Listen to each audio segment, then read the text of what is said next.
Muy buenas tardes, querida presidenta del Congreso de los Diputados, ministro de la Presidencia y ministro de Justicia, presidente de la Junta de Comunidades de Castilla-La Mancha, querido presidente Felipe González,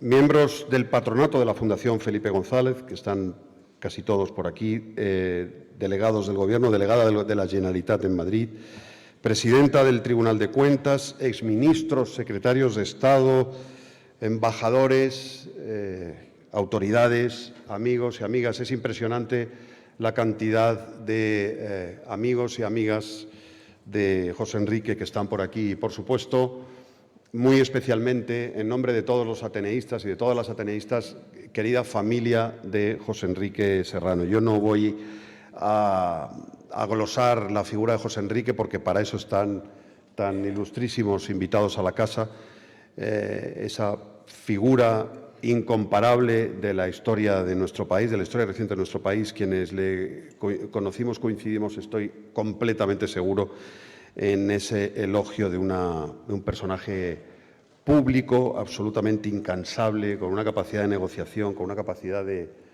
escucha y de acuerdo muy encomiables, con una discreción y con una inteligencia también admirables.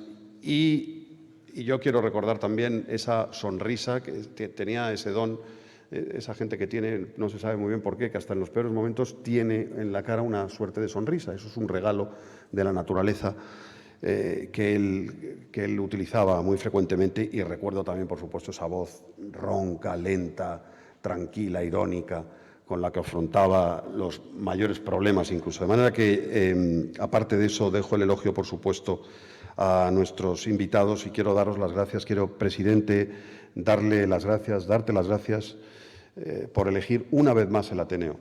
Tengo que decirlo, el presidente lo ha escuchado tantas veces que ya se va a cansar de mí, pero yo tengo que decir que estoy especialmente agradecido a los 5 presidentes del Gobierno, porque los 5 son socios del Ateneo de Madrid. Eso para mí es una señal muy de agradecer y debo decir que el presidente González fue de los primeros.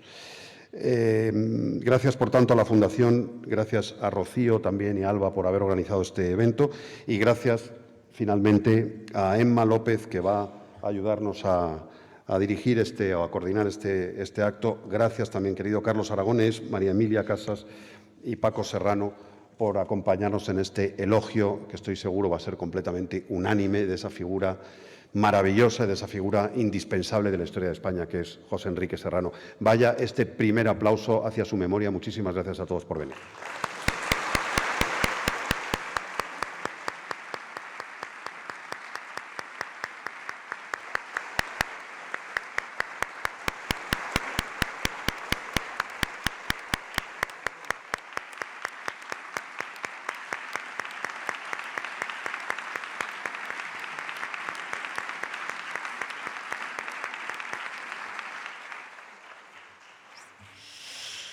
Bueno, muchas gracias. Muy buenas tardes. Hay actos difíciles, hay actos muy difíciles y luego está abrir el homenaje a José Enrique Serrano. Aquí estamos. Hoy tendremos una tarde en la que rendiremos homenaje a su memoria con personas que lo han seguido muy de cerca. Gracias, Luis, por esta presentación. Gracias a la Fundación Felipe González por organizarlo. Gracias a todas y todos por acudir. En este recorrido de esta tarde hablaremos un poco de José Enrique, hablaremos también del tiempo que pasamos con él, de la amistad que nos unía, del trabajo que compartimos, que son 3 cosas que, teniendo a José Enrique Serrano de vínculo, pues estaban tremendamente unidas. Antes de nada, permitidme que me presente. Yo soy Emma López y os quiero hacer una confesión, que es que yo soy una serranita. Hace 15 años tuve la inmensa suerte de acabar, como uno acaba en estas cosas, en el gabinete del presidente Zapatero. Yo era una joven asesora del Senado, una tierna técnico de Hacienda, acababa de aprobar la oposición. Eran tiempos complejos, estábamos en plena crisis financiera. Digamos que todo llevaba a huir de aquel lugar. Yo empezaba mi carrera política. Cualquier cosa aconsejaría salir corriendo en dirección contraria y yo me zambullí en aquella aventura sin ni siquiera coger aire. Y eso pues probablemente me ha dado la experiencia que ha marcado mi vida para siempre, ¿no? No eran tiempos fáciles, como os decía, estaba la plena crisis financiera, lo recordamos bien. Esta semana pasada teníamos la prima de riesgo en 52 puntos. Yo todavía recuerdo cuando simplemente caminando por aquellos pasillos del edificio de Semillas, que muchos y muchos conocéis, sabíamos cómo estaba en ese nivel de 3 cifras simplemente viendo el semblante de las personas con las que te cruzabas en el pasillo. Unos pasillos que compartimos con José Enrique Serrano, que siempre hacía esa broma de dónde mejor que en el despacho, calefacción pagada, aire acondicionado pagado, y allí pasábamos nuestros días. Un edificio donde José Enrique supo cuidarnos a todas y a todos por igual y supo ser profundamente querido. Él salía de ese pasillo, de ese despacho, y no distinguía entre secretarias, no distinguía entre ordenanzas, no distinguía entre asesoras. Por eso hoy todas y todos guardamos un recuerdo tan bonito. Esos días que nos quedábamos en el despacho hasta tarde y de vez en cuando teníamos la bendición de que aparecía por la puerta de nuestro despacho José Enrique, se enredaba de esa forma tan especial en el perchero y nos contaba cómo iba la negociación del día. Nos la contaba con esa mirada azul profunda, infinita que tenía, y todas nosotras y todos nosotros nos quedábamos escuchando el gran regalo que era. José Enrique era el hombre tranquilo, era nuestro John Wayne particular. Daba igual que estuviéramos en medio de un debate del Estado de la Nación, daba igual que acabara de perder un documento en el que llevaba trabajando 4 horas y resulta que no lo había grabado. Nunca se alteraba. Y detrás de ese hombre tranquilo se fueron con él los grandes secretos de este país, porque así era él. Fuimos muchos los que le insistimos que tenía que escribir sus memorias. Y él siempre nos respondía lo mismo. Nos decía que lo que podía contar no tenía interés y lo que tenía interés no podía ser contado. Y así fue él, hasta su último aliento, leal, discreto. Daba igual si estaba de acuerdo o si discrepaba, jamás dijo una sola palabra que pudiera dañar a este partido, que pudiera dañar a este proyecto para el que trabajó toda su vida. José Enrique fue el gran hombre de Estado, con mayúsculas, fue el puente de todas las negociaciones, fue la pieza esencial del puzzle sin el cual probablemente pues, este país no se parecería absolutamente en nada a lo que hoy conocemos. Y sin embargo, probablemente será el gran desconocido. Fue un hombre que prefirió la sombra, prefirió el trabajo duro. Era un hombre que se sabía el BOE de memoria mejor que ninguna base de datos, mejor que ninguna inteligencia artificial, estas de las que tanto se habla ahora. Se sabía la ley, se sabía la norma que modificó y te decía, pese a todo, compruébalo por si acaso, pero nunca se equivocaba. Y hablando de leyes, su eterno manual de derecho del trabajo, ese que cada verano actualizaba, yo creo que como un poco de vínculo a tierra. Vínculo a tierra como sus paseos por Usera, sus paseos por Carabanchel, ese día en el que se camuflaba en el burbujeo de aquellas calles y toda esa gente con la que se cruzaba no tenía ni idea de quién era y de cuánto valía aquella cabeza de ese joven, de ese flaco seductor. Gess presumía de ser capaz de trabajar con todo el mundo, de que jamás despidió a nadie, y eso era cierto, y probablemente fuera uno de esos papeles que hizo que fuera clave en las negociaciones del Gobierno. En esas 4 paredes que fueron su despacho se cerraron pues, gran parte de las leyes que ahora han mejorado nuestra vida. Hablábamos mucho esta semana de la ley de dependencia, pues ahí estuvo José Enrique. José Enrique y yo compartimos un amor por el ejército, donde yo me crié desde pequeñita y donde él tuvo probablemente lo que él consideró su primer gran puesto, que fue el ser jefe de director general, de rector de personal de las Fuerzas Armadas. Ahí coincidió con Narcís, que tenemos la inmensa suerte de tenerle hoy con nosotros. Y ahí acuñó una frase que egoístamente nos inculcó a todos, que decía que a un jefe hay que cogerle siempre el teléfono. Quizá por eso José Enrique estaba en la lista de favoritos del teléfono y todavía sigue. Con el presidente Zapatero y con su ojo atento nació la UME, eso que para algunos fue un capricho faraónico y que hoy en día, el 12 de octubre, es precisamente quien más aplausos acapara y quien más vidas ha salvado.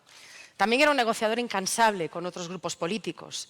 El diálogo con el Partido Popular, que hace algo tan atípico y maravilloso como que hoy distintas sensibilidades estemos hoy aquí honrando a este hombre de Estado. En su última etapa pública fue diputado y aunque conservó ese carácter discreto que le caracterizó, sí dio alguna entrevista, sí nos dio alguna foto, algo tangible a lo que poder aferrarnos. Y en esa época es verdad que tuvo más horas y compartió todavía más tiempo con otra persona a la que hoy también echamos mucho de menos, que es José de Francisco.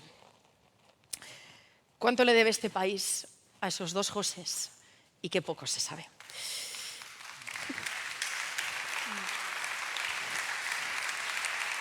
José Enrique fue profesor, fue maestro, fue amigo, fue productor de cine, fue lector voraz, fue acumulador de libros, fue hijo de su padre, que hasta en su testamento le recordaba la importancia del servicio público. Y eso fue lo que nos inculcó a todos los que tuvimos la inmensísima suerte de crecer a su lado. Ges no tuvo hijos, pero somos muchos los que a día de hoy le sentimos como un padre. Quizá no seamos capaces de ordenar su dichoso archivo, pero somos muchos y muchas los que continuaremos con su legado. Y después de hablar con mucha gente para preparar esta intervención, la conclusión a la que llegábamos era un poco más o menos la misma de todos, que es que qué suerte la nuestra de haberla tenido en nuestras vidas, qué suerte haberlo conocido, qué suerte haberle querido tanto y que esté donde esté. En nombre de todas y de todos, le diré las gracias. Así que muchas gracias.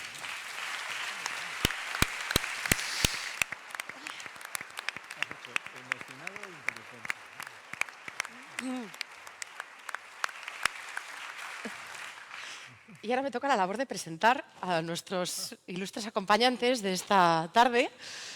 Y vamos a comenzar con quien tengo aquí a mi izquierda, que es Carlos Aragonés, que compartió esta extraña, increíble y maravillosa labor de ser nada menos que director de gabinete de un presidente del gobierno. Sí. Vosotros os disteis el testigo de esa casa que tantos secretos ha visto, que tanto nos ha cuidado desde todas las perspectivas y desde todas las sensibilidades. Y me consta que es una persona con la que has compartido muchas negociaciones, con la que has compartido muchos debates. Y tuya es la palabra, Carlos. Muchas gracias por acompañarnos. No hay por qué. Saludo desde aquí a bastantes de los presentes. Me he traído unas hojas que el presidente González me habrá visto repasar, porque viendo muchos de los asistentes hay que andar con pies no de plomo, pero sí que andar con cuidado. Sobre todo tengo que agradecer la generosidad personificada en la Fundación y en su presidente de tenerme entre vosotros, y además no entre vosotros, sino en tribuna, ¿no? Con lo cual me habéis hecho un hueco que os reconozco personalmente con profundo agradecimiento, tratándose además en todo caso, pero tratándose además de un estupendo compañero, colega, como José Enrique Serrano. Pero en fin, aquí está quienes lo habéis conocido mucho mejor que yo, entre sus superiores, amigos, compañeros, que puedo adivinar, a pesar de los focos. Sois vosotros los que sabéis de verdad todas las dimensiones de José Enrique. La mía ha sido la de un creciente amigo personal de lo que entonces era un colega rival, por decirlo así, ¿no? Al saber de esta numerosa, ilustre cita, otro seguidor, mucho más joven, ¿no? Yo creo que incluso puede ser más joven que tú, Emma, de José Enrique Serrano, me escribía anoche, ¿no? Decía, lo leo, más del PSC, dice, no, estoy en Barcelona. Decía entre malvado y retador, me lo voy a perder. Será un homenaje al mundo de ayer. Entonces me dejó pensativo, ¿no? Y, bueno, no caigamos en esto, ¿no? El mundo de ayer es como todos sabéis, una obra bien famosa de Zweig, ¿no? Bueno, el mundo ha de pasar, ¿no? Pero lo que no tiene por qué pasar, y yo creo que por eso la inteligencia de este acto, a mi modo de ver, son dos cosas. Los jefes de gabinete no tenemos obra propia, y así ha de ser, pero sí tenemos un cierto estilo. Y José Enrique lo tenía sobremanera, lo acaba de retratar muy acusadamente de bien Emma, ¿no? Pues ese estilo y sus intereses. Eso es por lo que luego me permitiré deciros, y espero no robaros mucho tiempo. Me va a seguir María Emilia Casas, a la que ya he advertido que voy a hacer una confidencia pública. No es a su costa, es a costa del confidente o del indiscreto. Yo no tenía la menor idea de quién era Casas, hasta que un buen día me dice José Enrique, bueno, hay una catedrática de Derecho Laboral, se llama María Emilia Casas, pues muy bien, dice, será la presidenta, la primera mujer del TC. Entonces yo me quedé completamente escandalizado, no he visto cómo es posible. Le estaba hablando al jefe de gabinete de Aznar y estábamos donde os podéis imaginar en conversaciones previas, ¿no? Entonces no puede ser, ¿no? Lo fue. Esto en el 98 era costoso de creer. ¿Por qué yo no sabía quién era María Emilia Casas?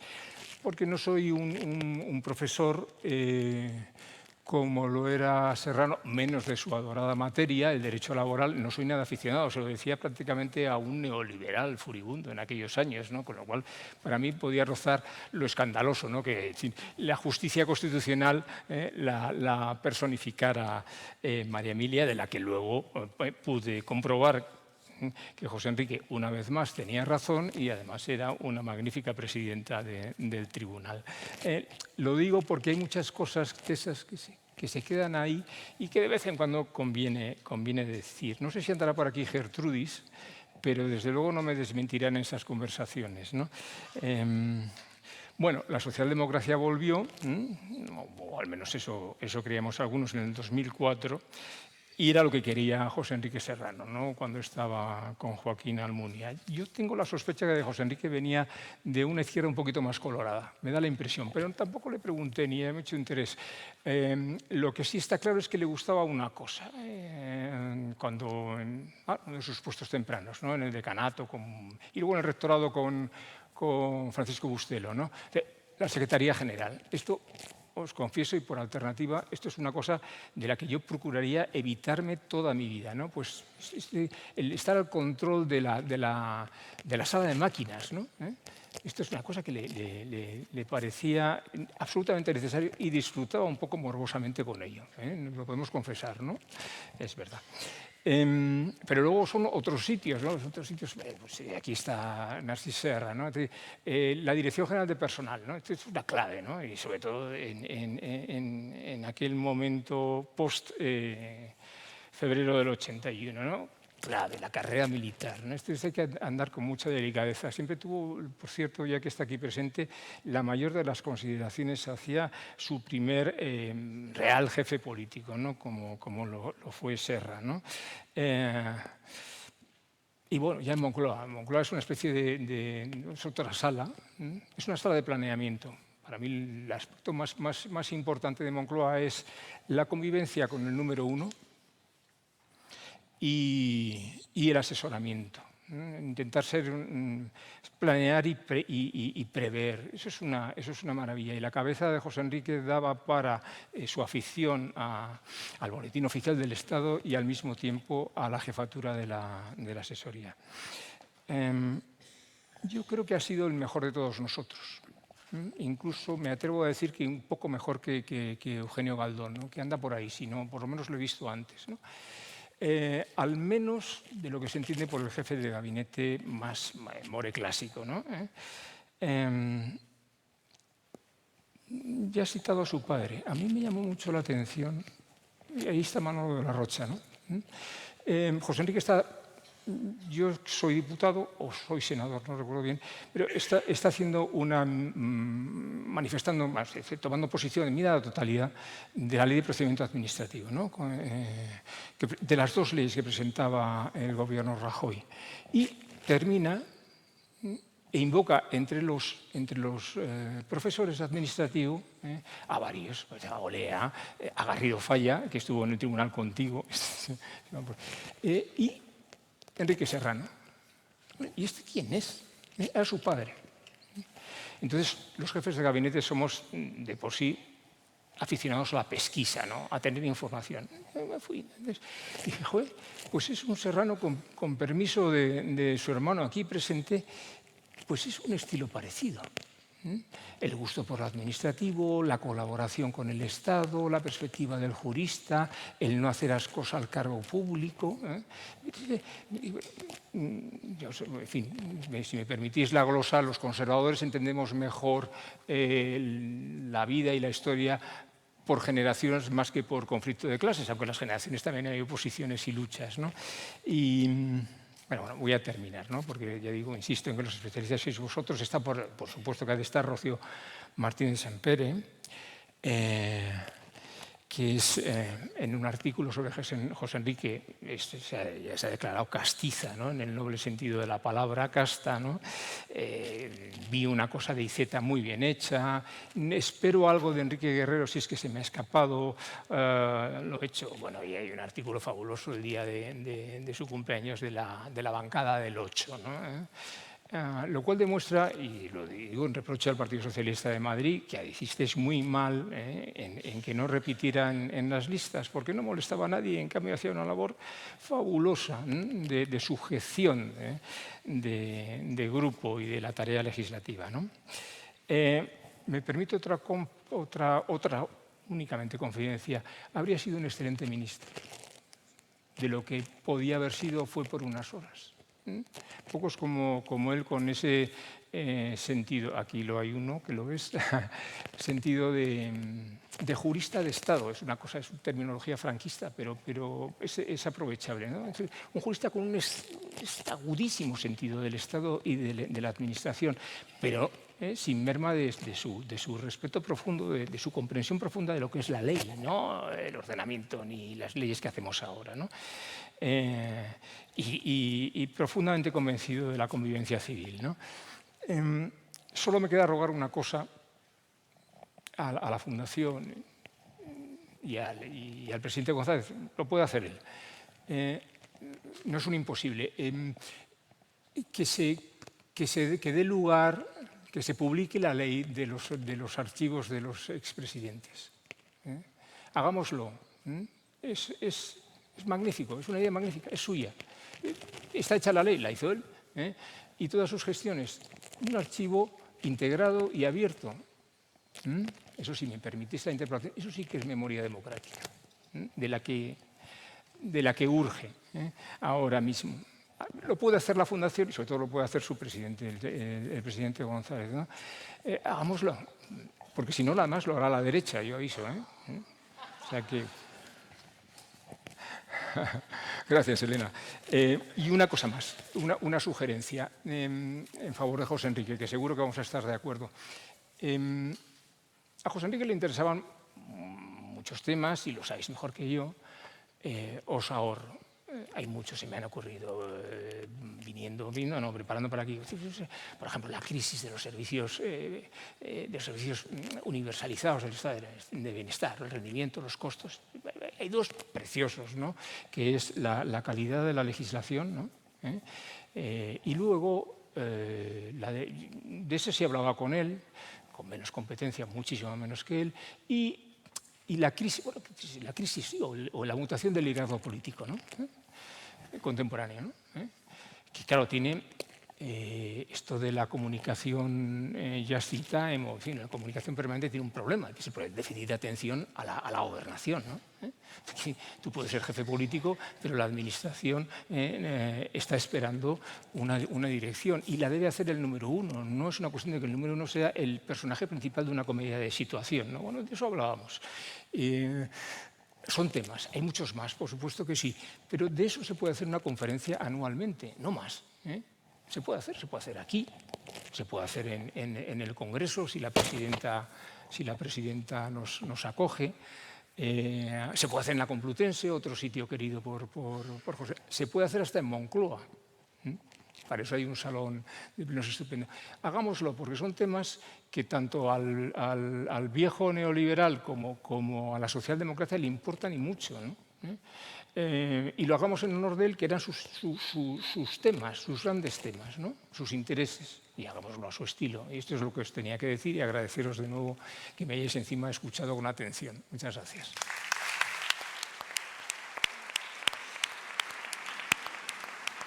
Muchísimas gracias. Muchas gracias, Carlos. Menos mal que solamente tenemos 10-12 minutos, porque si no salimos todos y cada uno de los presentes con deberes. María Emilia, tengo el honor inmenso de darte la palabra. María Emilia Casas es una pionera allá por donde ha ido abriendo camino al resto de mujeres. Para todos aquellos que hemos estudiado Derecho, pues siempre ha sido una grandísima referente y, como bien mencionaba, y me ha venido fenomenal para la presentación, hemos tenido ya los antecedentes internos de cómo María Emilia Casas llegó a ser la primera presidenta de nada menos que el Tribunal Constitucional de España. Así que tuya es la palabra. Pues muy buenas tardes, amigas y amigos. Muchísimas gracias a la Fundación Felipe González y a su presidente por haber contado conmigo en este acto. Desde luego, para mí, tengo que ayudarme de papeles porque si no, no cumpliré los 10 minutos, me alargaré excesivamente. Es un honor estar aquí y es un acto muy emotivo, muy difícil de expresar. Este acto que rinde homenaje público, de nuevo, a José Enrique Serrano. Yo compartí con José Enrique la vida universitaria y académica en la parte primera, la vida profesional en una parte posterior y siempre la personal, a través de una estrecha relación de amistad. Todos sabéis que a José Enrique se le han hecho reconocimientos que yo creo que han sido muy acertados. Han sido unos reconocimientos que han retratado fielmente a José Enrique, ¿no? Le han calificado de un hombre, un gran servidor público, lo fue, sin la menor duda, un hombre que hizo grandes contribuciones importantísimas a nuestra democracia constitucional, a los poderes ejecutivo y legislativo, fundamentalmente, al Partido Socialista Obrero Español, al diálogo, al consenso, a la estabilidad de la vida pública, y todo esto lo hizo con la lucidez y con la discreción que le caracterizaba. Yo creo que todo lo que he leído, los in memoriam, los obituarios que he leído, han reconocido que ha sido una figura clave de la política española durante más de 3 décadas, que reunió la singularidad en democracia de ser jefe de gabinete de 2 presidentes de gobierno socialistas en 2 etapas diferentes y que llevó a la política, y esto creo que todos podremos compartirlo, pues su solidez, su elegancia, su prudencia y su respeto. Eso era José Enrique. Para mí, reitero esto, no es tarea nada sencilla hacer esta intervención porque tengo un sentimiento sobresaliente de pérdida, de pena infinita.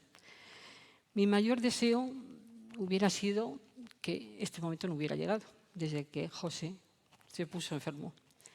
Y no es nada fácil porque en toda evocación de la memoria de una persona se corre el riesgo de sobreponer los sentimientos propios a los de la persona recordada. Yo no quisiera que en esta intervención dedicara ni siquiera un minuto a no recordar la memoria de José Enrique. Sería imperdonable cualquier protagonismo por mi parte y no centrar mis palabras en recordar a un amigo irrepetible, inteligente, curioso, prudente y cariñoso. Me parece, aquí se ha aludido a la memoria, pues que la memoria de aquellas personas que nos han querido y a las que hemos querido tanto ha de sobreponerse a su ausencia, a ese sentimiento de ausencia fatal. No cabe ni el silencio ni el olvido, de las maneras que ha dicho Carlos Aragonés, de las maneras que ha dicho Emma y de las maneras que se dirán después. Me parece que ante la fatalidad no tiene nada bueno más que no es un engaño. La fatalidad de la ausencia, solo cabe el recuerdo de José Enrique. Y que el futuro de José Enrique, que lo tiene, en el sentido que voy a señalar, es justamente ese, el que no caiga en el silencio ni en el olvido, sino el futuro de José Enrique es su memoria. Si entendemos por futuro lo que debemos entender, que es una palabra que se usa pródigamente en ambientes presuntamente científicos, pero el futuro es nuestra ausencia. Por tanto, el futuro de José Enrique es ahora y en ese futuro tiene que estar presente. Nuestra amistad nació en la década de los 70 del pasado siglo, hace muchísimos años, en la Facultad de Derecho de la Universidad Complutense. Quienes me han precedido lo han citado.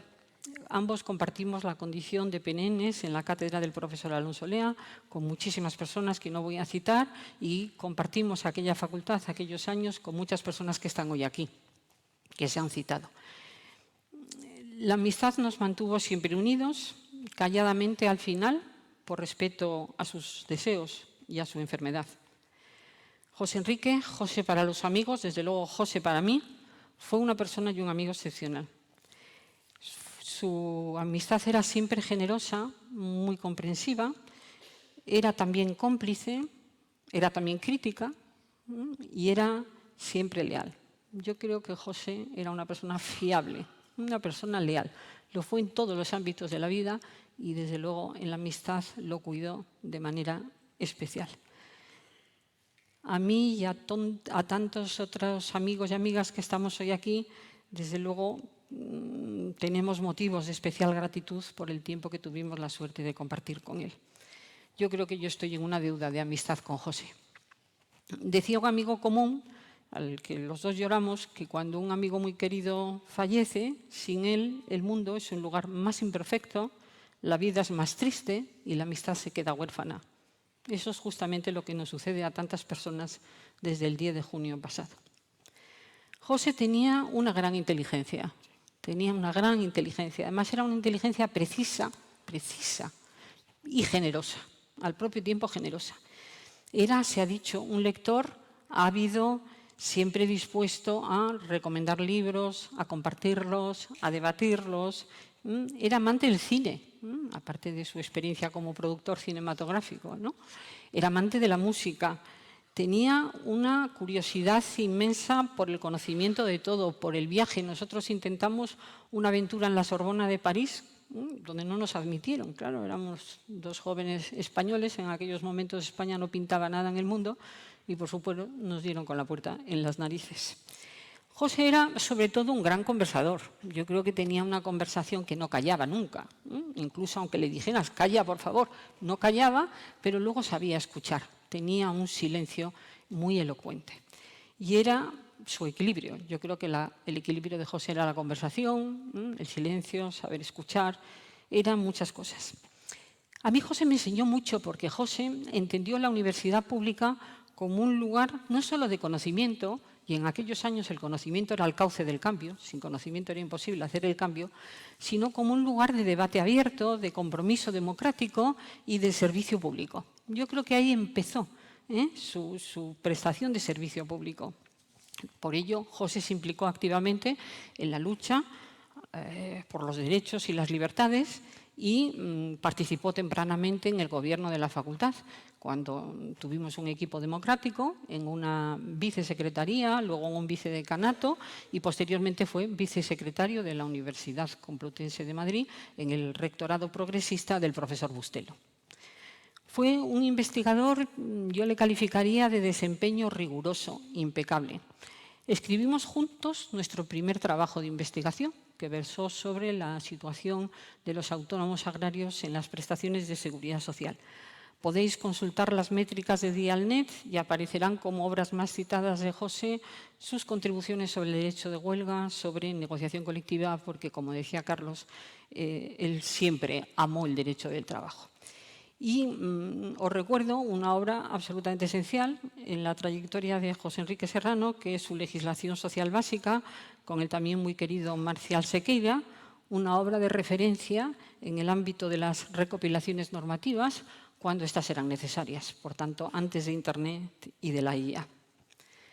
En su funeral, su hermano Paco destacó la vocación de servicio público de José, ¿no? Y nos dijo que sus padres les habían educado en esa vocación de servicio público y que años después del fallecimiento de su padre, que falleció siendo muy jóvenes, algunos niños,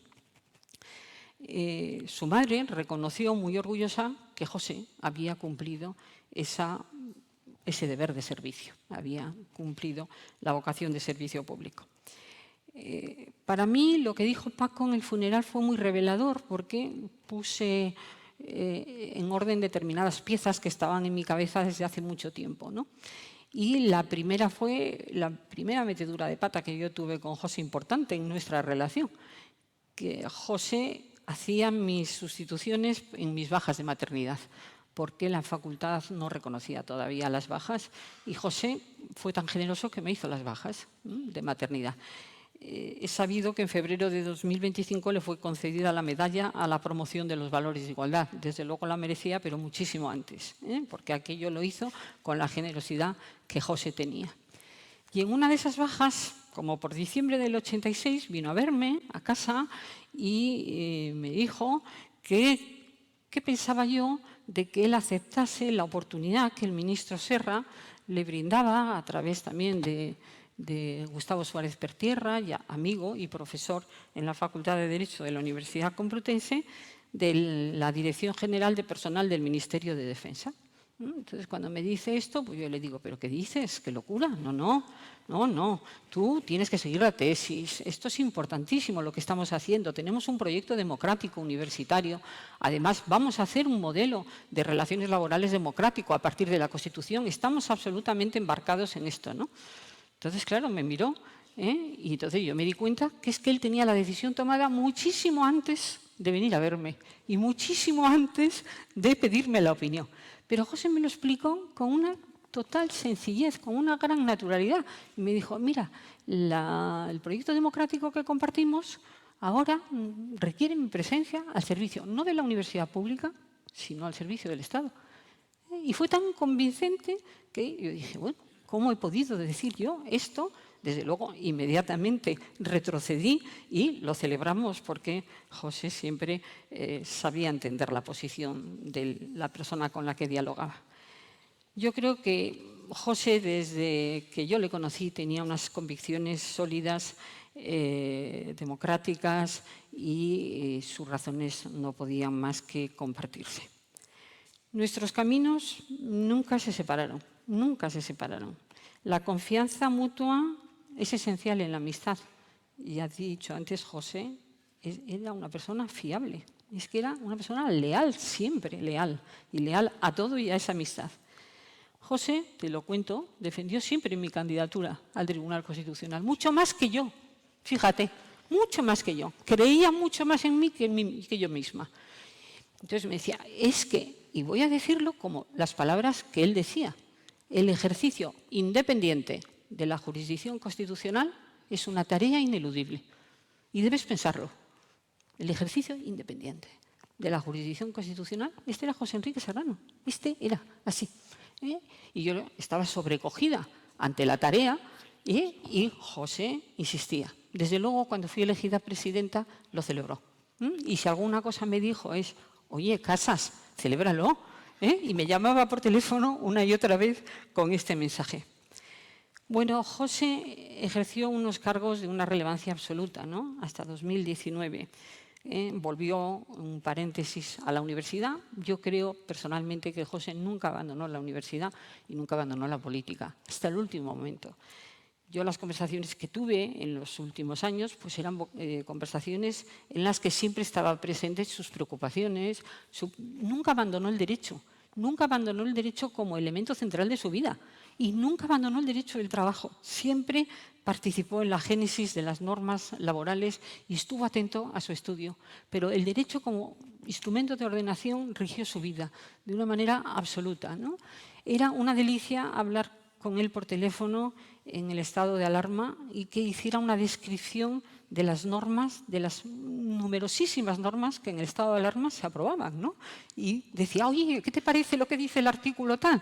Y yo decía, pues tal, pues yo lo veo de otra manera. Es decir, que era un hombre que seguía, ¿no? Y un hombre con una preocupación continua por los grandes temas, la transparencia, la modernidad, el Estado, la evolución del Estado social, la evolución del Estado de Derecho, cómo estaban los poderes, la evolución del Estado territorial, desde el punto de vista territorial. Tuvo unos cargos muy relevantes hasta 2019, pero a mí me parece que la relevancia no solo estuvo en el cargo, sino estuvo en el modo de ejercer el cargo, en las formas de José de ejercer esos cargos. Otros los hubieran ejercido de otras formas, estoy segura. Y su último cargo que disfrutó fue la vicepresidencia de la Fundación Felipe González. Bueno, no fue persona de focos ni de titulares, fue siempre prudente, fue discreto, todo esto creo que lo sabéis. Y tengo que decir una cosa, siempre estuvo tocado con la fortuna del acierto. Me parece que sus decisiones siempre fueron acertadas. En todo lo que hizo, acertó, pero es que lo trabajó mucho para acertar. Es que el acierto no es una fortuna, es que el acierto sin tesón detrás no hay acierto. Y José siempre trabajó mucho. Creo, sinceramente, que su mayor aportación a la política fue su persona, su modo de ser, su solidez, sus convicciones, su lealtad, su ética profesional. Pero desde luego, si su lealtad institucional y su modo de ser fue decisivo para la política, me parece que es decisivo para la amistad. Si José practicó la ética en política, practicó la ética en la amistad. Muchas gracias.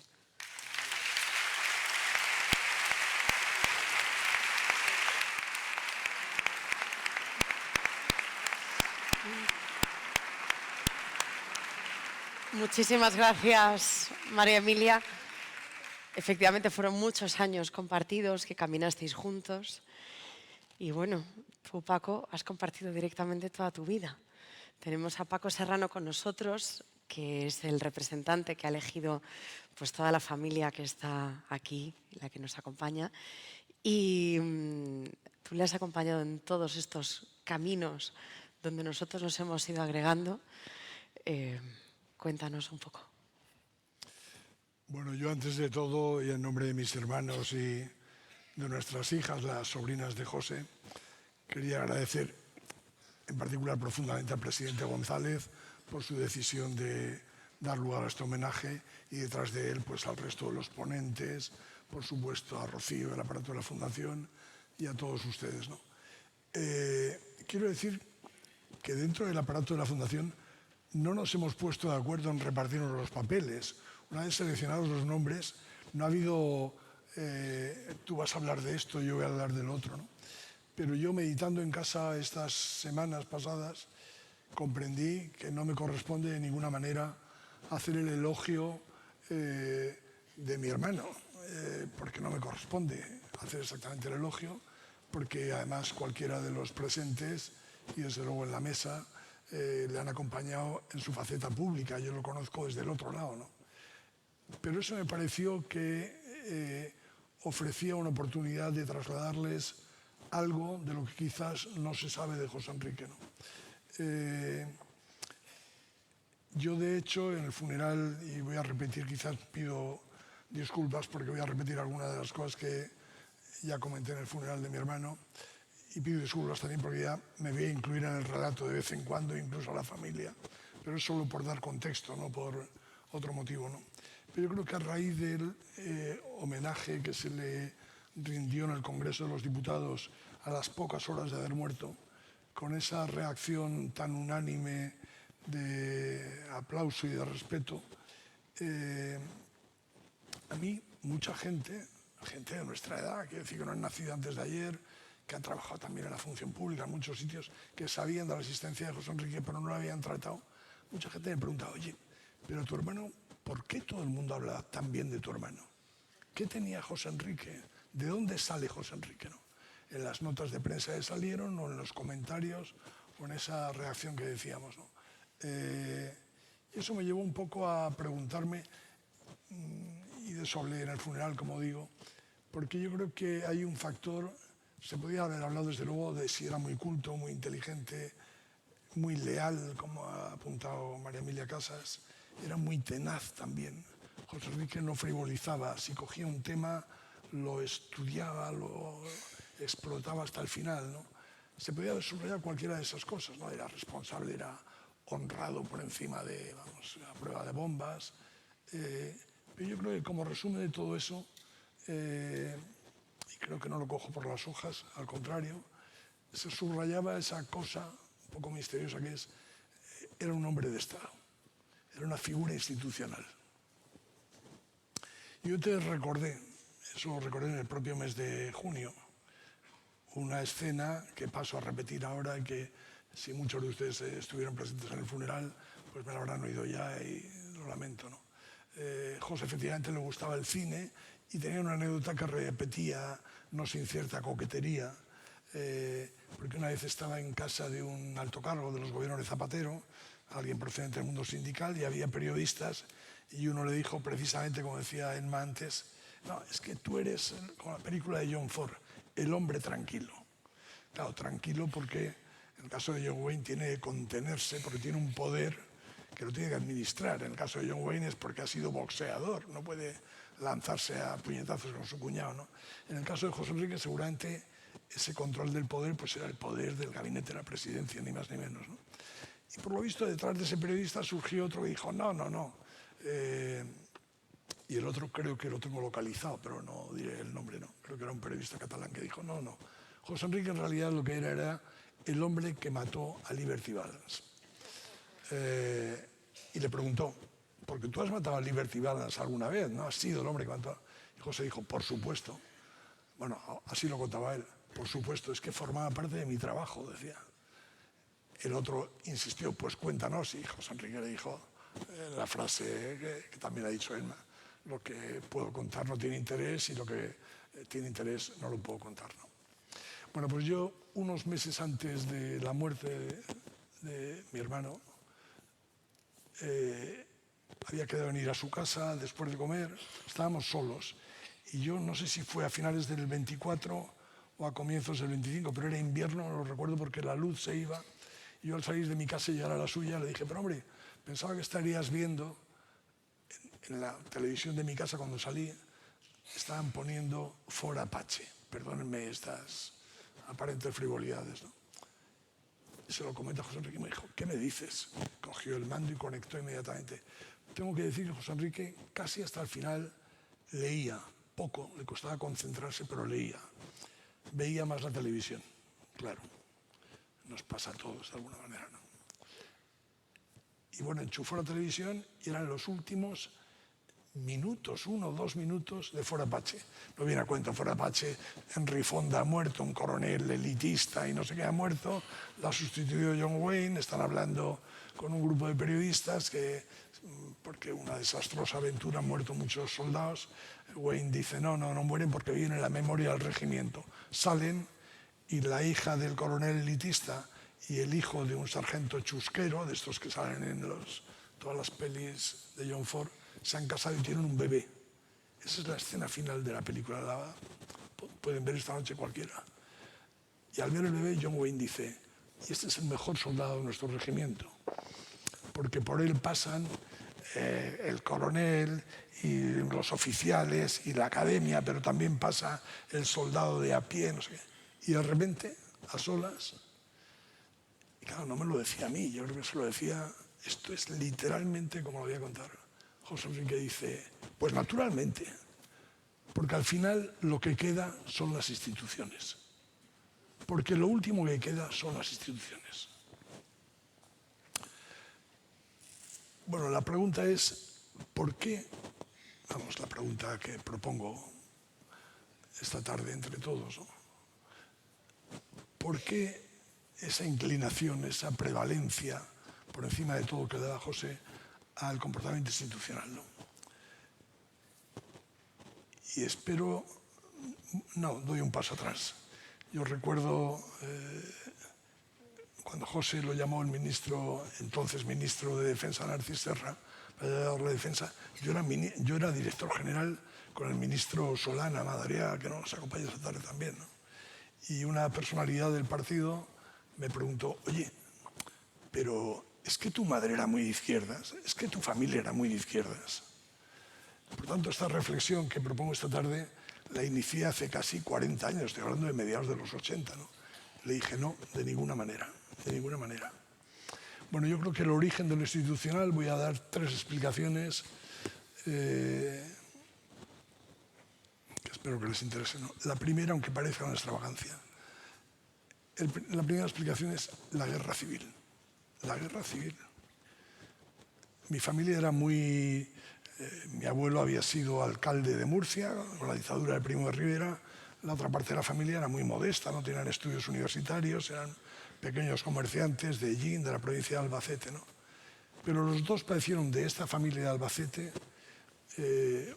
Uno de los tíos acabó exilado en Orán, ni más ni menos, ¿no? Estaba relacionado con el partido de Azaña. En cambio, mi abuelo, que se llamaba Paco, mi abuelo, no un antepasado remoto, mi abuelo, el padre de mi madre, fue fusilado en fecha tan temprana como el 5 de agosto en un pequeño pueblecito de Cuenca, donde José proponía ir con el presidente González. Voy a contar una mínima confidencia. Cuando el presidente apareció la primera vez a ver a José Enrique en el hospital, soy testigo, que al entrar le dijo, bueno, pero esto no lo habrás hecho para no llevarme a conocer tu pueblo, ¿no? Se lo dijo así, ¿no? Bueno, la familia estaba de vacaciones porque él se había casado con una mujer de ese pequeño pueblecito.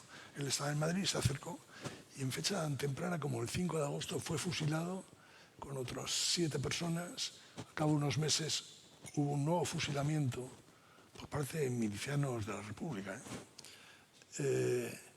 más luego la correspondiente represalia en un pueblo de 400 habitantes fueron fusilados del orden de 20 personas. En mi casa, bueno, eso ha ocurrido esa doble afectación ha ocurrido en la mayoría de las familias españolas, ¿no? Y también creo yo que en la mayoría de las familias españolas, desde luego en la mía, no se hablaba mucho de todo eso, ¿eh? Y eso que mi madre estaba presente cuando fueron a buscar a su padre y tal, ¿no? No se hablaba mucho, pero estaba en el ambiente. O sea, mis padres nos educaron en que había habido un horror que había mordido a la familia y que eso había que encontrarle una institucionalización, unas reglas del juego, algo para que no volviese a repetir. Yo llego a pensar, porque mi madre volvió a ese pueblo tan pequeño y tampoco tenía ni grandes propiedades, ni mi abuelo era terrateniente, ni nada parecido, ¿no? La explicación de esas ejecuciones fue: Cuenca es una provincia gigantesca, perdonen el excurso, muy poco poblada, pero donde perdió el golpe de Estado y rápidamente el poder en la capital lo ganó la CNT. Entonces, desde Madrid se enviaron la columna de Cipriano Mera, que según avanzaban hacia la capital, fueron aniquilando, practicando la revolución, según quien quiera, ¿no? Pues es un pueblo donde no hay, ni había, ni hay, o sea, se llevaron al cura por delante, al pequeño propietario, etcétera, etcétera, ¿no? Y a mi abuelo que pasaba por allí, ¿no? Eso es lo que explica, por cierto, que en Tarancón, muy cerca de donde tenemos nuestro pueblo, se intentase frenar la salida del gobierno republicano hacia Valencia. Milicias de la CNT intentaron en Tarancón impedir el paso de la comitiva. Lo digo porque, bueno, han sido años de ir casando piezas, como decía antes no sé quién, ¿no? Yo creo que ese es el primer factor, la guerra civil y una educación que nos dieron de lo que sea, pero esto no puede volver a ocurrir, ¿no? Este horror tan feroz, además, no puede volver a ocurrir, ¿no? El segundo factor, de índole más personal, pero creo que inequívoco, ¿eh? En mi casa también se ha dicho, alguien lo ha comentado, no sé si María Emilia, en mi casa de mis padres había miles de libros. Mis hermanos y yo mismo, y José Enrique, desde luego, tenemos miles de libros, ¿no? Llevamos 200 años en la modestísima casa de ese pueblo del que he hablado. Llegamos a encontrar entre los trastos, cuando éramos pequeños y tal, algún libro de Quevedo, de Torres Villarroel del siglo XVIII, ¿no? Es una familia que ha intentado, a través del periodismo, de la universidad, de la cultura, de los libros y de la función pública, algo que yo creo que cuando éramos, en fin, no sé qué, tan ideólogos de jovencitos, la revolución burguesa, ¿no? Han sido una gente de clase media que han buscado en el razonamiento, en el descubrimiento de una norma, eso, en la cultura, en el Estado, incluso como forma de consolidación social, ¿no? De encontrar su hueco en la existencia, ¿no? Mi abuelo, este que les digo fusilado, fue también, no lo he mencionado, director del periódico La Verdad de Murcia durante 12 años. Y tuvo un suplemento entre el año 27 y 28, un suplemento llamado Verso y Prosa, se empezaron a publicar por primera vez El romancero gitano de Lorca con dibujos de Dalí y luego de Picasso, algo que era posible en los años 20 y que luego fue radicalmente imposible, ¿no?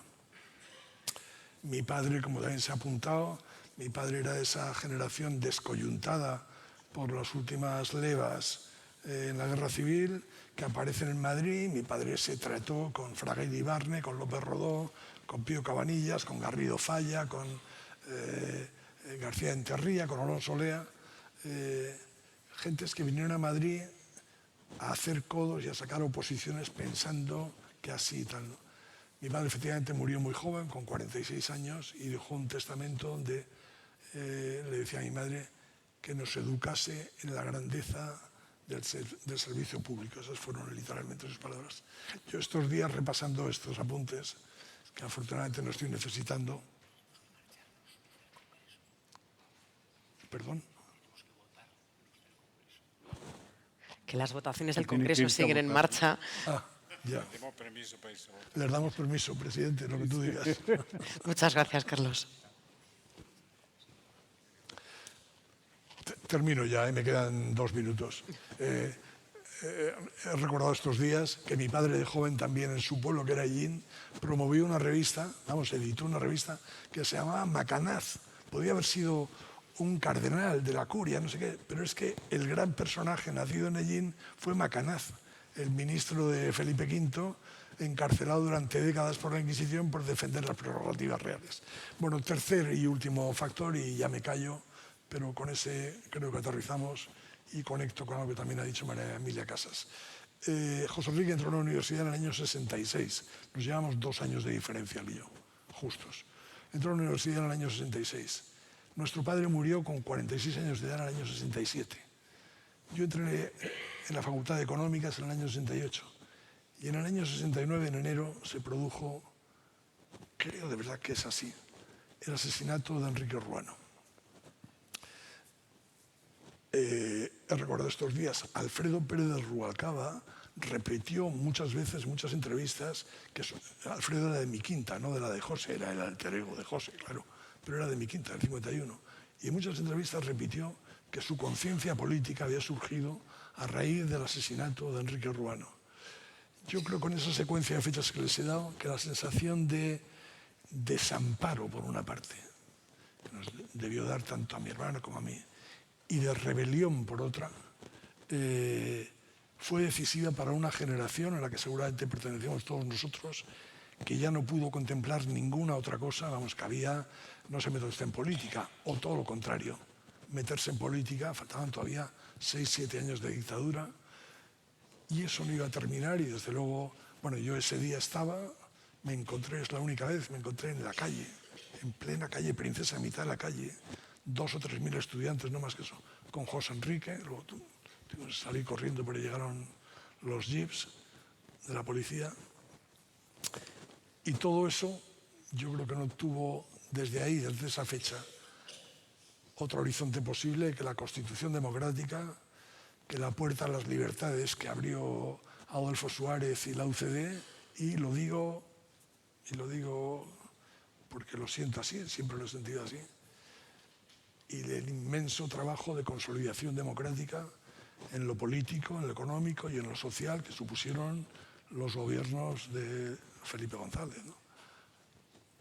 José, yo creo que encontró su destino, ni más ni menos que en el gabinete de la presidencia, que luego prolongase con el presidente Rodríguez Zapatero, y desde luego siempre, y lo repetía en esta etapa de su enfermedad, siempre se sentía muy orgulloso. Se sintió hasta el final muy orgulloso de haberse encontrado con su destino. Nada más, muchas gracias.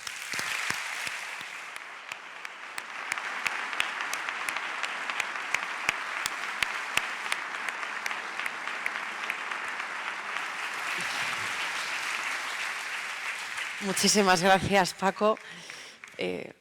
José Enrique efectivamente encontró su destino siendo director de gabinete de dos maravillosos presidentes, entre ellos de José Luis Rodríguez Zapatero, que no nos puede acompañar hoy porque está de viaje, pero tenemos a Elena Valenciano, que sube con nosotros, que nos va a leer una carta.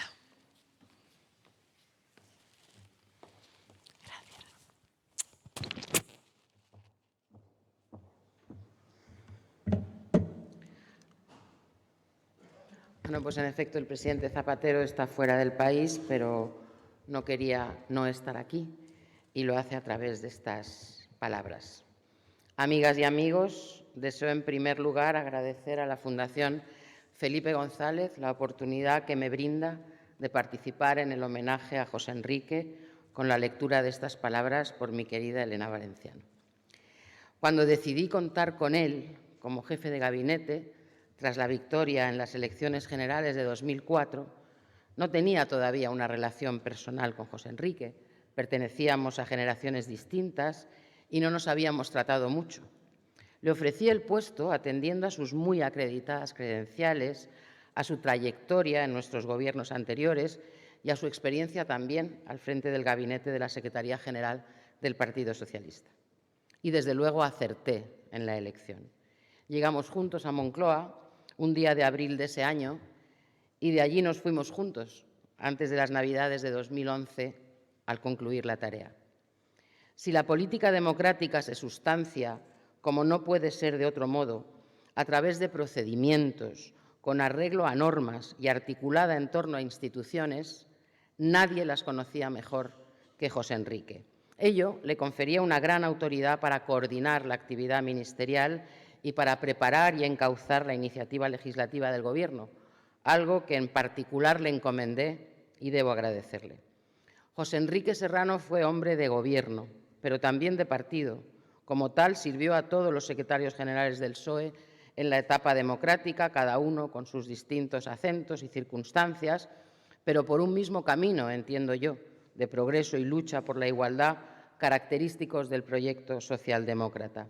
Un proyecto político, unas ideas que José Enrique siempre abrazó y que daban sentido al esfuerzo permanente por impulsarlas bien, por formalizarlas bien, por saber convertirlas en reglas y en derechos, el esfuerzo al que él dedicó toda su vida. Queda para siempre en mi recuerdo y en mi deber de gratitud su discreción, su lealtad y su dedicación absoluta, incondicionada. Nuestro sentimiento de pérdida por su desaparición se agrava ante el probable riesgo de que una personalidad tan singular como la suya no se repita en la democracia española. Precisamente para tratar de conjurar ese riesgo, hemos de saber honrar su memoria como hoy hacemos. Concluyo agradeciendo de nuevo la posibilidad de unirme al encuentro y enviando un abrazo fraterno a su familia y a todos vosotros, firmado José Luis Rodríguez Zapatero.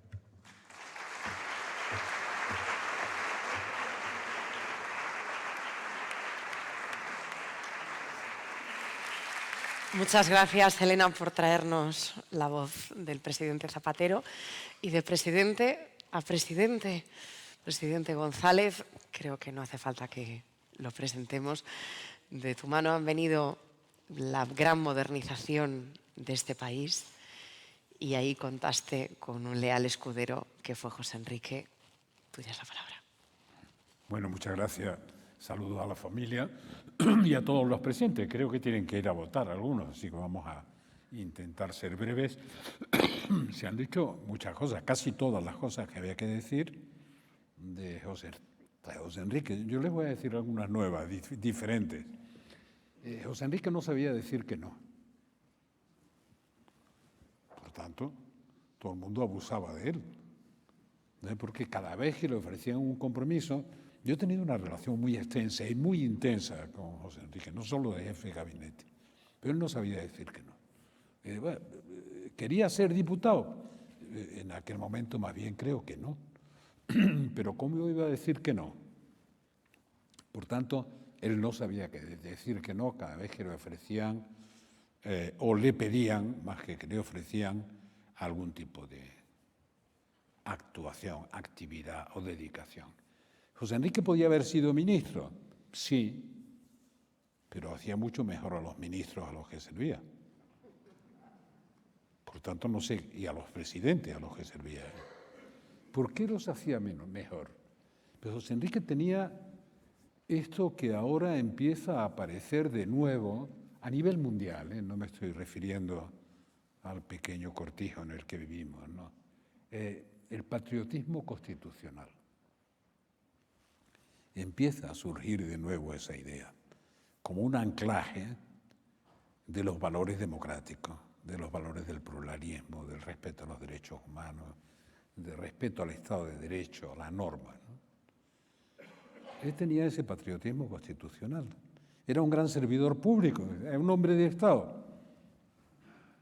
Algo más y algo menos que un hombre de Estado, porque hacía más grande a los hombres de Estado a los que servía cuando, de verdad, limitaba algunos de los errores, o muchos de los errores, que estábamos siempre dispuestos a cometer. ¿Estaba casado con el Boletín Oficial del Estado? Sí. Les contaré algunas cosas, porque la última etapa de su vida, digamos, la sufrimos por su enfermedad y la disfrutamos por estar en la Fundación. Fue vicepresidente hasta el último minuto. Él tenía 1.400 folios perfectamente ordenados y redactados de la cantidad de normas que se habían infringido durante el estado de alarma de la pandemia. Algunos pensarán, ¿a nivel del gobierno central? No, de todos los gobiernos. Era verdaderamente espectacular, porque ¿cómo 1.400 folios? Sí, es que aprovechando que había una situación excepcional, pues alguien presentaba una propuesta, todos los parlamentos cerrados, inactivos, no sé cuánto, no sé qué, y de paso, que aprovechaban esa norma, cambiaban un montón de normas que no tenían nada que ver con la pandemia. Yo recuerdo del pobre, que se nos acaba de morir también en Extremadura, cuando le dije que sí, tienes que revisar toda la legislación del tiempo de la pandemia para saber si la parte de la legislación que se hizo al hilo de la pandemia o aprovechando la excepcionalidad de la pandemia tiene que seguir consolidándose o no. Hacer una revisión ordenada de eso. Pero eso definía la personalidad de José Enrique, sí. Pero era un servidor del Estado, sí, claro. Y era un servidor de la norma, un servidor del Estado de Derecho, un servidor de la Constitución. El inmenso servicio es que trabajara con quien trabajara, era muy importante que no te dejara meter la pata, que era bastante frecuente. Tienes ideas políticas, las quieres poner en marcha y siempre había alguien que le decía, hay un procedimiento, hay una manera de hacerlo, hay un respeto al Estado de Derecho y hay un respeto a la Constitución. Por tanto, limita los excesos que se salen de esa normatividad, de la institucionalidad. Y Enrique en eso era insuperable. Insuperable. Es decir, podría haber sido ministro, claro, de cualquier ministerio, de cualquiera. No de trabajo, hubiera competido conmigo si hubiera sido ministro de Trabajo. Pero lo único que me dediqué, algunas veces recuerdo que fue el primero que planteé un pleito a la empresa Uralita de la época, del asbesto contra el uso del amianto como enfermedad profesional, todavía coleal. Naturalmente lo perdí en 3 meses, ¿no? Rápido, hasta lo llevamos en todas las instancias. Pero bueno, José Enrique era una máquina de vigilancia del Boletín Oficial del Estado, en el mejor sentido de la palabra, pues no tenía ninguna vocación de burócrata. Por cierto, era coqueto y divertido. Y es verdad que yo le había propuesto, la última vez lo presenciaste, lo has recordado, oye, te vas a poner enfermo ahora en el hospital, no vas a cumplir tu palabra de llevarme a tu pueblo, ¿verdad? Espabila que tenemos que ir a tu pueblo. Yo tenía el compromiso, pero lo tenía de verdad, de ir a ese pueblo perdido, pequeño, donde se había hecho, a pesar de todo, la personalidad alguna vez le decía a García Márquez, porque con 19 o 20 años se es quien se es, para toda la vida. El resto se sobrevive, pero lo que se vive y lo que define cómo uno es son los 18 o 20 primeros años de la vida. Después dice que pasan las cosas importantes, pero la definición de lo que se es de esa época. Y con José Enrique me han pasado demasiadas cosas, demasiadas.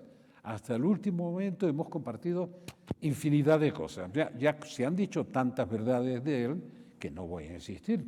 Realmente a toda persona a la que he prestado servicio lo ha mejorado. O ha evitado que se equivoque. Es mucho eso, sí, mucho más que ejercer directamente una responsabilidad. Pero he compartido muchas cosas con él, muchas cosas. Incluso algunas de las decisiones que yo sabía, María Emilia, que tenía tomadas, pero venía a decirme que le habían propuesto no sé qué. Y digo, bueno, pues ya, date por jodido, porque vas a decir que sí. Y ya había dicho, o ya tenía pensado decir que sí, no tenía solución. Y compartimos muchas cosas. Una pequeña confesión. Compartimos hasta Alba Toajas, que llevaba la oficina de presidencia, pero la oficina de presidencia se desdobló de expresidente, además de hacer el trabajo de la fundación, el trabajo de estar cerca de las necesidades de José Enrique cuando estaba muy enfermo, incluso de ver si necesitaba una atención médica, etcétera, exhaustivamente. Por tanto, era una oficina de los dos, de él y mía. La verdad es que yo lo disfrutaba, ¿eh? Ya iba a la fundación, al final algunas veces iba con su mascarilla y con su tubo y con su oxígeno, etcétera, pero en la casa estaba siempre así. Yo cuando lo visitaba en la casa, lo visitaba con ese. Yo tengo algunos tubos puestos ahora, pero me los voy a quitar pronto, ¿no? Tengo pocos, por una herida en la pierna. Pero él recorría toda la casa con el tubo. Me hizo un gran favor. Los ratos que estuve con él, que no fueron pocos, yo no podía fumar. Lo cual era un gran alivio, ¿no? Un descanso en el día de tabaco. Entonces yo no querría hablar de José Enrique en otra dimensión que en esa que le descubrirán eso que el Gabo García Márquez decía que eran las anécdotas que llevan a la categoría. La categoría de José Enrique era que hacía mejor al que era bueno y evitaba que fuera peor el que no era tan bueno, porque limitaba su capacidad de cometer errores. Y lo hacía con elegancia, ¿eh? No se enfadaba nunca. Es decir, esto que pretendes hacer, que es una decisión política, no se puede hacer así. Si quieres hacerlo, tienes que hacerlo de esta otra manera. Por tanto, no te dejo pasar la barrera de no respetar la normatividad, el Estado de Derecho, el respetar la Constitución, las reglas de juego, hay que mantenerlas por encima de todo. En un mundo, hablo del mundo ahora, en el que las reglas de juego han volado todas, ya no existen, no existen. Dice, hemos retrocedido a la República de Weimar, no, hemos retrocedido al siglo XIX, a comportamientos imperiales de reparto del mundo en zonas de influencia, de absoluta falta de respeto a todo tipo de normatividad. Bueno, si uno imagina que una persona es capaz, durante el periodo de la pandemia, de hacer 1.400 folios de seguimiento del Boletín Oficial del Estado y del resto de la normatividad que se había creado en las comunidades autónomas, y era natural, aprovechando la pandemia con o sin intención de aprovecharla, pero aprovechándola para cambiar una serie de normas porque no tenían el contraste de un debate parlamentario, de un proyecto de ley para cambiar las normas, etc. Bueno,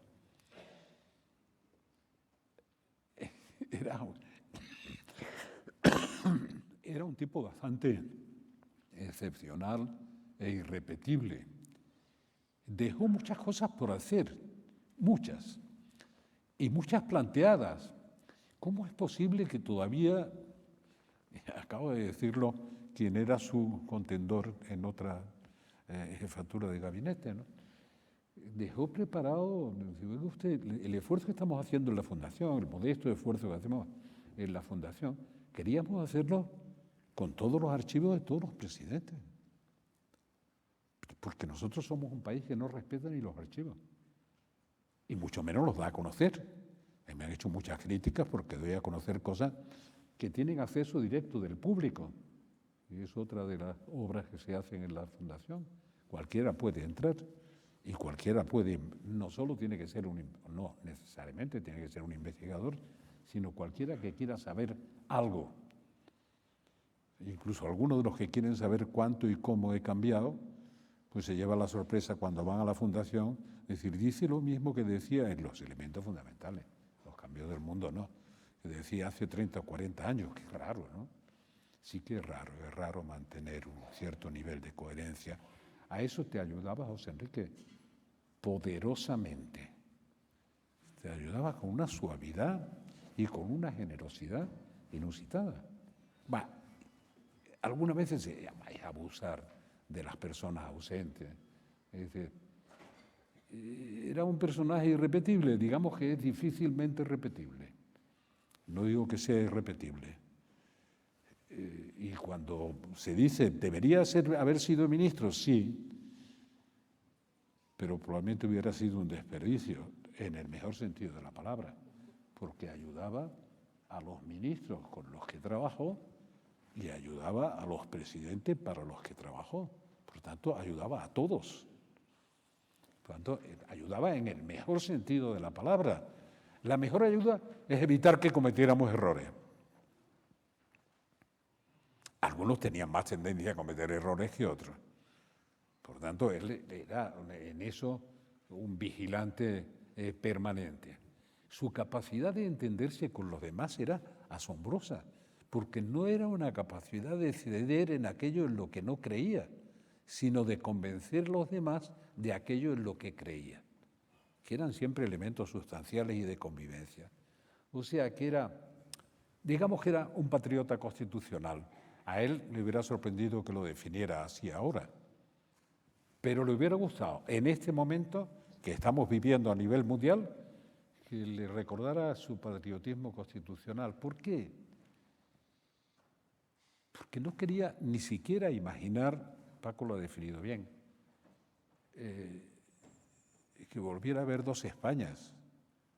Tenía un verdadero sentido de lo que era la transición y de lo que fue el pacto, los pactos de la Moncloa, el pacto constitucional, etc. Verá, en la realidad que vivimos hay como los icebergs, ¿no? Por debajo de la línea de flotación está el Estado de Derecho, el pluralismo democrático, el respeto a los derechos humanos, la consolidación de la Constitución y del pacto constitucional. Pero esto está por debajo de la línea de flotación, se ve menos.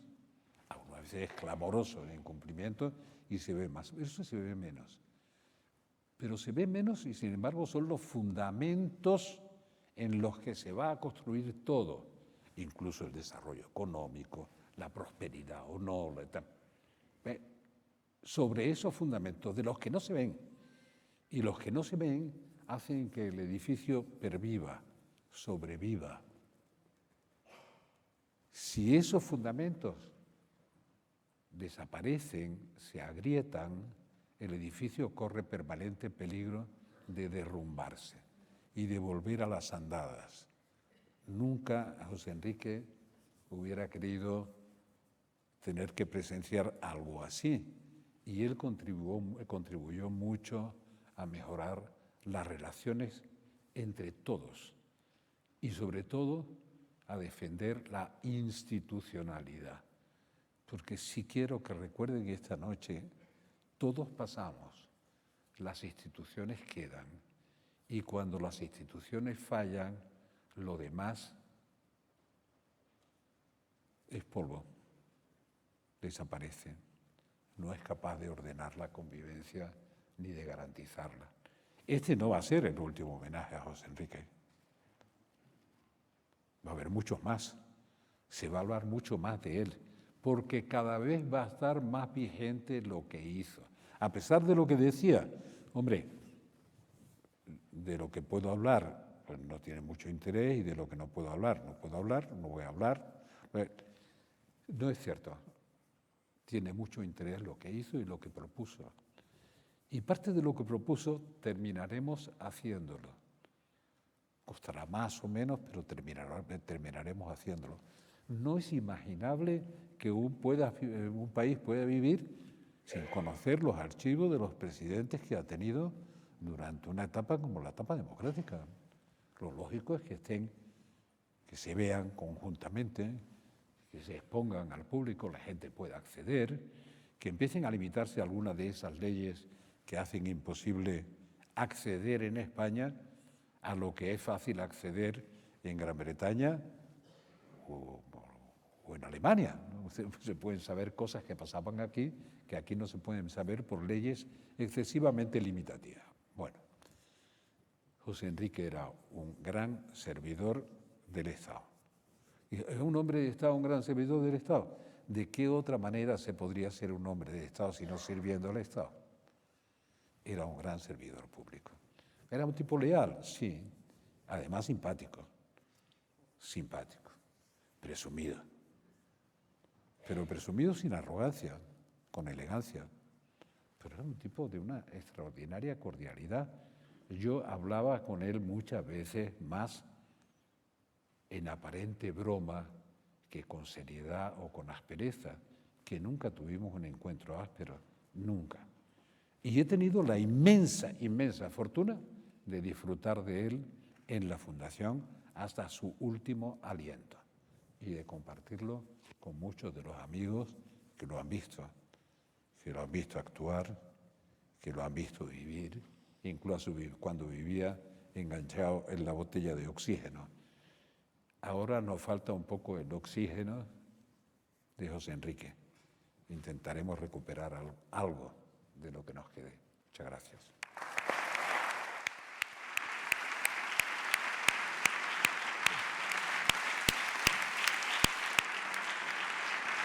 Pues muchísimas gracias a todos y todas por acompañarnos en esta noche. Es verdad que hoy Madrid está lluvioso y está triste, pero nos queda mucha vida por delante para seguir honrando la memoria de alguien tan grande como José Enrique Serrano.